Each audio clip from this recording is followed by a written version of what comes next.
சப்போட்டா சீசன் போல் இருக்குது. நல்ல மரத்தில் நல்ல காய்ங்க. இதுவும் எங்கள் வீட்டு பக்கத்தில் இருக்கவங்க வீட்டு மரத்து காய் தான். பாருங்களேன் எவ்வளோ காய் காய்ச்சிருக்குன்ட்டு. பாருங்கள், நிறைய காய் காய்ச்சிருக்கும். தெரியுதா உங்களுக்கு? வீடியோவில் தெரியுதான்னு தெரில, வெயில் அடிக்கிறதுனால அவ்வளோவா தெரியலைன்னு நினைக்கிறேன். பாருங்களேன் எப்படி காய், அவ்வளோ காய் காய்ச்சிருக்கும். அந்த மரமே ஒரு மாதிரி கொடை மாதிரி இருக்கும், நிழலாகும்.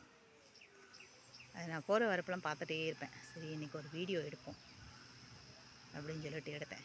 நல்லா இருக்கா பாருங்களேன், அது எவ்வளோ நிழலாக இருக்குது தெரியுமா அந்த மரம். அவ்வளோ காய்ங்க. இது வெயிலில் இருக்கிறதுனால சரியாக தெரியலன்னு நினைக்கிறேன் உங்களுக்கு.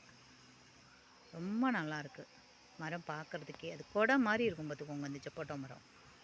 எல்லா மரமும் இப்படி இருக்குமான்னு எனக்கு தெரில. பிடிச்சிருந்தா லைக் பண்ணுங்கள், கமெண்ட் பண்ணுங்கள், ஷேர் பண்ணுங்கள். பாய் மக்களே.